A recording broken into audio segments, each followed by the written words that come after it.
हम speaker challenge किया जा रहा है। मुझे इस पार्लियामान ने मुंतखब किया है बतौर वजीर आजम।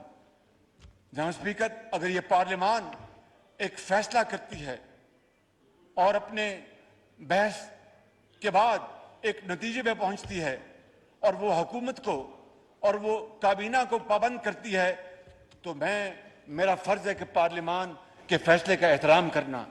मेरा फर्ज है कि मैं इनके साथ खड़ा हूं। जनाब स्पीकर, जो फैसले इन्होंने किए हैं, जो करारदादें इन्होंने पास की हैं, आपके तोसर से मैं और मेरी हुकूमत इनके साथ खड़ी है। मैं इनका मान नहीं तोड़ूंगा और इनके साथ खड़ा हूं। बिल्कुल जनाब स्पीकर, हर सूरत।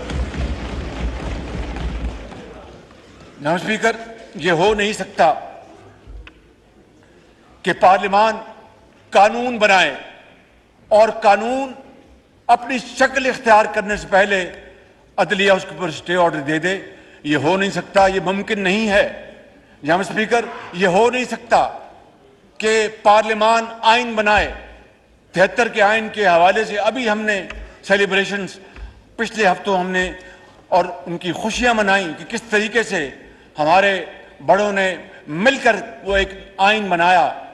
और जनाब स्पीकर, आइन को बनाना, आइन में तरमीम करना, ये पार्लियामान का इख्तियार है।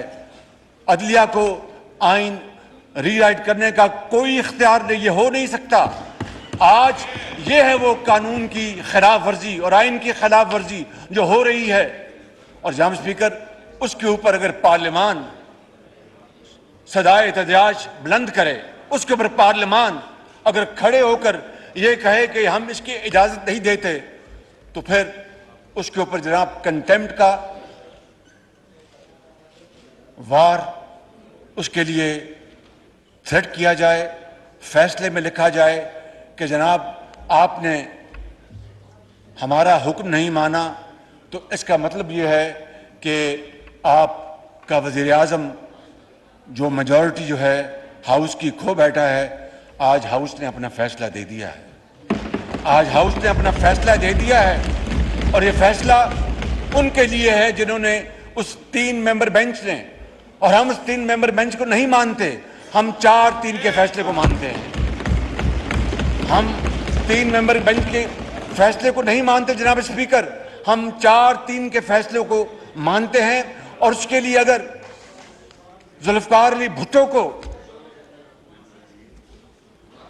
एक जुल्म और ज्यादती के बना पर उनको शहीद कर दिया गया, नवाज शरीफ को डिस्क्वालीफाई कर दिया गया, यूसुफ रजा गिलानी को डिस्क्वालीफाई कर दिया गया, तो आज इस पार्लियामान ने मुझे जो वोट ऑफ कॉन्फिडेंस दिया है, इसकी पादाश में जनाब स्पीकर, मुझे वो अगर घर भिजवाते हैं तो खुदा की कसम 1000 बार जाने को तैयार हूं, मगर मैं इनका मान नहीं तोड़ूंगा।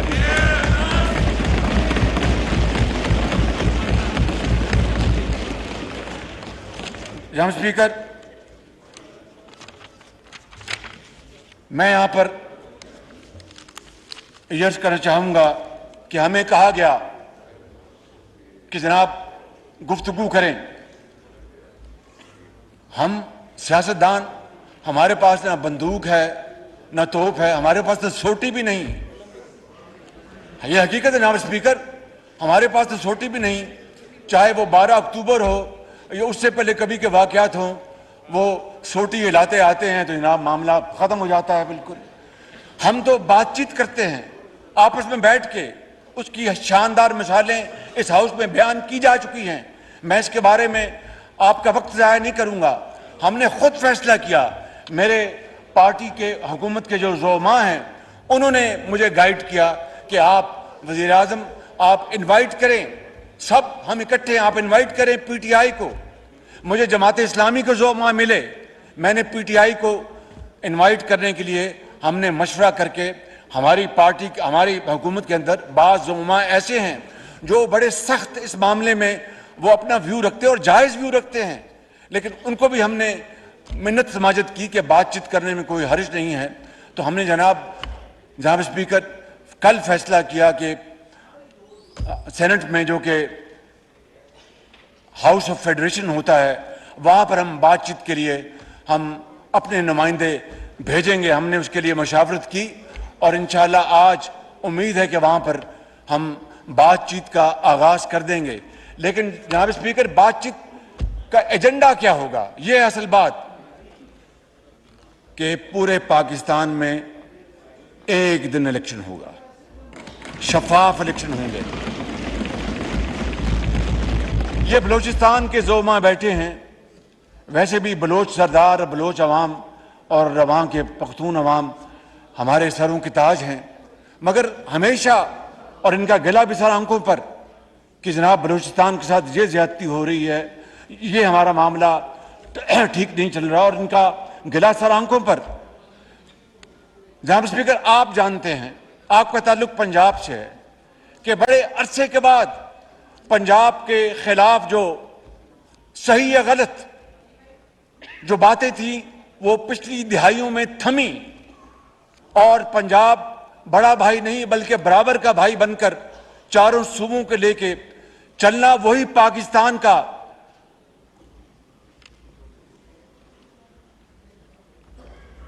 जी जनाब, वही पाकिस्तान का मुकाम है, वही पाकिस्तान का मकसद है। तो आज जनाब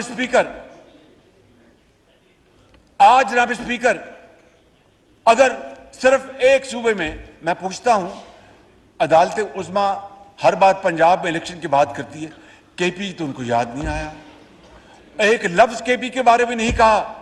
इसका मतलब है कि केपी में इलेक्शन हो ना हो, ये अदालत उज़्मा को उससे कोई सरोकार नहीं।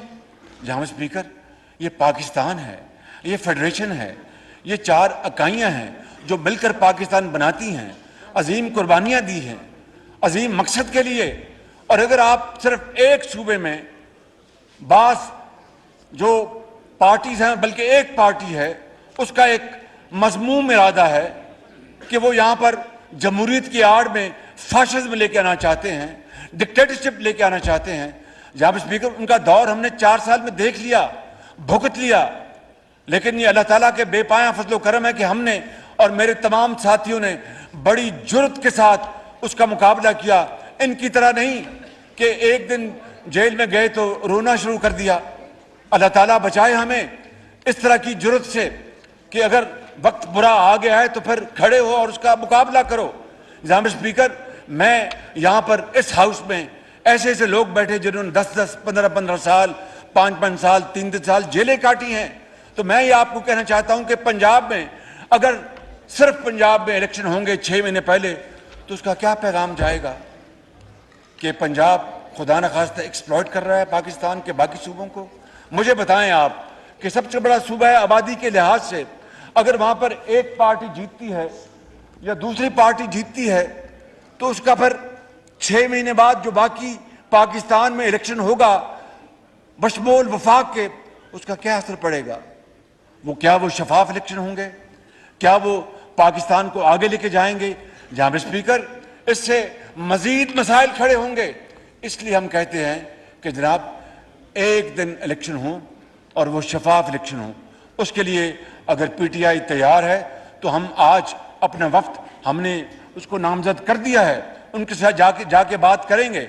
लेकिन सिर्फ यही नहीं, 2018 के इलेक्शन से लेकर उनकी हुकूमत के खत्म होने तक उनको एक एक बात का हिसाब देना होगा कि किस तरह नायब न्याजी ने मिलकर इनकी बहन को जेल भिजवाया, किस तरह नायब न्याजी ने मिलकर नवाज शरीफ की बेटी को जेल से गिरफ्तार किया, किस तरह नायब न्याजी ने मिलकर झूठे मुकदमात के अंबार लगा दिए। साकिब निसार को, उसको तो याद नहीं आया, वो हर रोज 100 मुठे लेता था। जनाब स्पीकर, बीआरटी, मैं आपको बताना चाहता हूं कि जो ऑरेंज लाइन है जो चीन ने तोहफा दिया, जनाब स्पीकर, वो 2 साल ताखीर का शिकार रहा, इसलिए कि पीटीआई ने उसके खिलाफ पिटीशन दाखिल कर दी। और जनाब दिन रात वो मुकदमे चलते थे। वहां से जब लाहौर हाई कोर्ट से हम सुरखरू हुए, अल्लाह ताला के फजल करम से, पीटीआई ने सुप्रीम कोर्ट में अपील कर दी। यहां पर फैसले के बाद 8 महीने वो फैसला नहीं सुनाया गया। इसके पीछे किरदार साकिब निसार था। और इसलिए कि जनाब स्पीकर, कि अगर ये कहीं चल पड़ा मुस्लिम लीग नून के दौर में और नवाज शरीफ के दौर में तो कहीं वोटों का पलड़ा नून में न चला जाए। जनाब स्पीकर, ये है वो बदतरीन साजिशें जो पाकिस्तान के खिलाफ हुई, और आज हमें ये सबक देते हैं और कहते हैं कि मैंने कश्मीर तो नहीं बेच दिया। भाई कश्मीर आपने तो पाकिस्तान को बेचने में कोई कसर नहीं छोड़ी। जनाब स्पीकर, मैं ये बिला खौफ तरदीद कहना चाहता हूं कि अरबों रुपया आपने सिर्फ एक मंसूबे में आपने नुकसान पहुंचाया, उसको ऑरेंज लाइन में, और चीन का जो आपने जो ट्रस्ट था उसको डैमेज किया। इसके बाद इसके मुकाबले में बीआरटी पेशावर में क्या हुआ? ये बैठे हैं चेयरमैन, इनसे पूछे, ये बताएंगे आपको सारी कहानी। बीआरटी पेशावर में स्टे ऑर्डर के ऊपर स्टे ऑर्डर, स्टे ऑर्डर के ऊपर स्टे ऑर्डर, और नायब का चेयरमैन कहता है मैं क्या करूं, स्टे ऑर्डर है। वहां तो स्टे ऑर्डर है और यहां पर दिन रात फैसले हो रहे हैं और झूठे मुकदमे उनके ऊपर हमें जेलों में भिजवाया जा रहा है। जनाब स्पीकर, ये है वो किरदार जिन्होंने पाकिस्तान के खिलाफ बदतरीन साजिश की। और चाहे जनाब स्पीकर मौलवी तमीजुद्दीन का केस हो, चाहे मरहूम जुल्फ़िकार अली भुट्टो का केस हो, चाहे नवाज शरीफ या मखदूम यूसुफ रजा गिलानी का केस हो, जब तक कि ये किरदार कटहरे में नहीं आएंगे, खड़े किए जाएंगे, मैं आपको बताऊं पाकिस्तान में अदल और इंसाफ हमेशा नापैद रहेगा। मैं आपको बिल्कुल दिल की बात करना चाहता हूं। जनाब स्पीकर, मैं आपका ज़्यादा वक्त नहीं लेना चाहता। मैं ये आखिर में कहना चाहता हूं जनाब स्पीकर कि हमें इस मुल्क को बनाने के लिए जो जिम्मेदारी दी गई है वो काम हमें करने दिया जाए। हमें इन भंबल भूसियों में ना हमें अपना उसमें उलझाया जाए। मैं अगर गलत कहा तो माफी चाहता हूं। चले। और जनाब स्पीकर, बड़े अदब से आपकी खिदमत में गुजारिश करूंगा और मेरी इस गुजारिश को जरूर पज़िराई बख्शें। हमें तो बेबुनियाद जेलों में भिजवाया गया, हमने वो जेलें काटी। इसके खिलाफ अब इधर ठहर जाए, जिसके नाम न्याजी है, इमरान न्याजी, 8-8 मिनट में 8-8 बेलें मिल रही हैं। कहते कि तोशा खाना में अगर मुझे फंसाया गया तो फिर और भी आएंगे। भाई आ जाओ भाई, फिर आते क्यों नहीं जेल अपना वहां पर अदालत में? वो टोप पहन के आ जाते हो, पता नहीं टोप के अंदर है क्या, मुझे इसका इल्म नहीं है।